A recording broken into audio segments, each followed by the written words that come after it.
Bonjour, toujours très excité d'être dans cette ville de Dijon. Un grand merci à toute l'équipe qui a organisé ce colloque. C'est vraiment très instructif. On a rencontré des personnes excellentes donc, qui ont contribué au colloque, les organisations, les institutions. Alors, je m'appelle Jean-Marie Chichahayo, donc je suis canadien d'origine burundaise. Donc, je suis venu ici pour le compte du Centre des études de gouvernance de l'Université d'Ottawa. Et aussi, je suis consultant des programmes des Nations Unies pour le développement, les établissements humains ONU Habitat. Nous avons un projet de collaboration avec l'Université d'Ottawa pour le développement durable des villes, une conférence qui se fait une fois les 2 ans au Canada, en Chine et en Afrique par rotation. Nous avons une conférence qui se fait à Nairobi cette année. Alors, la présentation que je voulais partager ici, c'était une présentation d'une première observation d'une étude en cours que nous sommes en train de mener. C'est pour essayer de regarder la mise en œuvre des politiques de la croissance verte, du développement vert, comme on parle.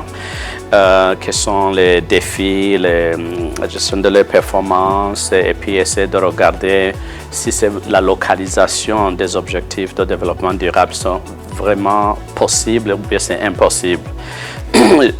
Comme vous savez très bien, tous les pays ont signé des accords. Ils sont en train de faire beaucoup d'actions pour essayer de présenter les cas de résultats en 2030.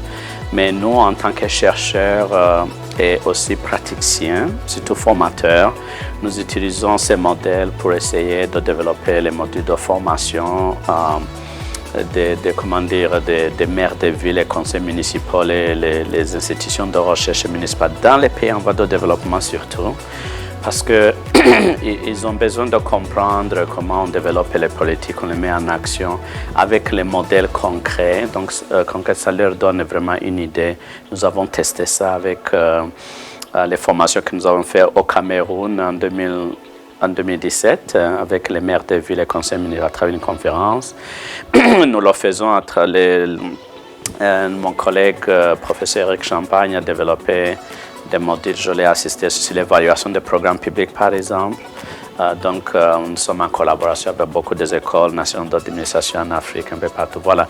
Donc c'est pourquoi ce qu'il faut retenir, l'étude que je suis la personne qui mène cette étude en collaboration Eric avec les autres. Alors c'est le cas de Shanghai, une ville fascinante.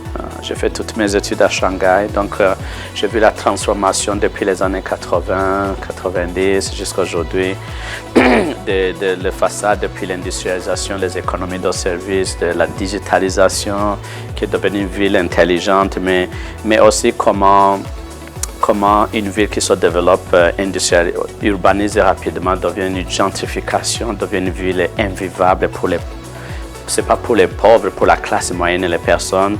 Nous avons un exode, ce qu'on appelle exode urbain, c'est-à-dire l'urbain n'est plus une place vraiment, donc les gens cherchent à côté dans les banlieues pour vivre dans les autres villes. Il y a un mouvement qui part, mais ce qui est bien, ce mouvement amène les ressources de développement, ils créent les maisons, créent les affaires dans d'autres petites et moyennes villes qui se sont développées. C'est devenu une grande région de Yangtze Delta. C'est pourquoi notre discussion aujourd'hui, nos recherches regardent comment une grande ville à pôle de développement influence les autres petites villes pour devenir un grand pôle de développement ensemble qui est devenu aujourd'hui le poumon de la croissance économique chinoise. Si vous parlez de l'économie chinoise, c'est ce temps-là. Donc, toute l'expérimentation de toutes ces politiques se passe vraiment dans cette région. Il y a beaucoup d'expats. L'autre modèle que j'ai présenté aujourd'hui, c'est le Rwanda, Kigali. Donc, c'est une ville, il y a 20 ans, donc, avec les problèmes que le Rwanda a connus. C'est un pays qui a pu trouver des modèles à leurs ressources. Ils n'ont pas voulu copier, mais ils ont voulu s'inspirer.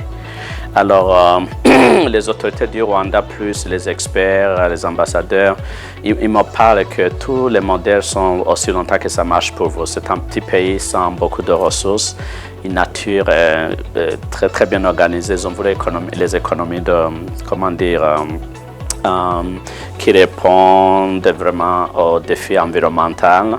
Et aussi, ils ont mis sur place une politique du genre. Donc, au Rwanda, dans le Congrès, vous avez plus de 60% des femmes.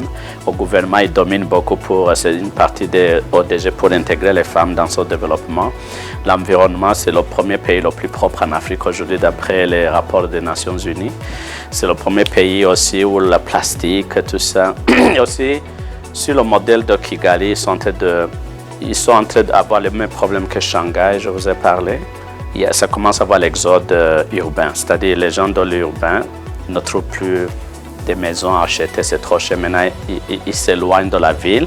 Maintenant, pour accompagner ce mouvement, ou avant que ce mouvement devienne vraiment difficile à contrôler, il faut décentraliser. Donc, c'est-à-dire ce modèle est en train de créer 6 villes satellites au nord, au nord-ouest, au sud, des centres spécialisés dans beaucoup de secteurs, le tourisme, le commerce et les recherches au Rwanda, avec l'appui de la Banque mondiale pour les planifications.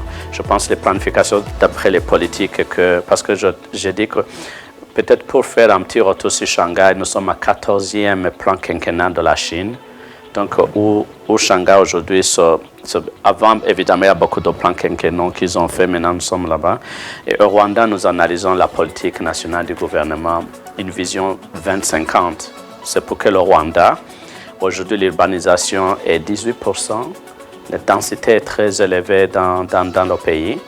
Alors, ils croient que d'ici 2024, donc, à peu près 35% de la population vont vivre dans la ville.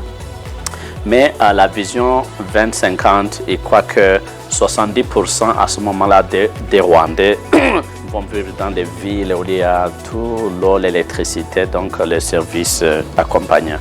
Pour cela, alors, il y a beaucoup d'infrastructures en cours qui sont en train de se faire, les autoroutes, les routes avec le Banque mondiale. Voilà. Donc, ce qu'il faut retenir, alors, ce sont des études préliminaires.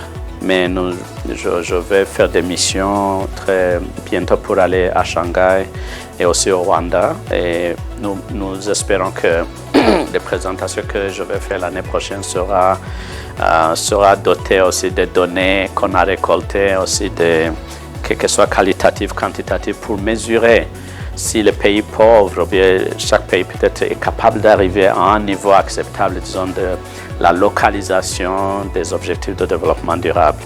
Et aussi, l'objectif de venir ici, c'est pour m'inspirer aussi comment la France, les villes françaises de petite et moyenne taille, comme Dijon, comme Besançon et les autres bonnes, nous avons entendu beaucoup des interventions, comment on les finance, comment on essaie de faire attention. C'est aussi des cas qui m'ont fasciné. J'espère continuer les contacts avec Crégo, avec le réseau, pour essayer, disons, de maximiser. Probablement, on pourrait ajouter un autre chercheur de Crégo pour créer un autre modèle. Et ces modèles, quand ce sera complet, nous voulons développer une formation avancée pour les maires de ville et conseils municipaux, pour le leadership qui vont essayer d'éclairer les autres dans tout ça. Voilà brièvement, donc les points saillants, disons, de ce que je devrais parler.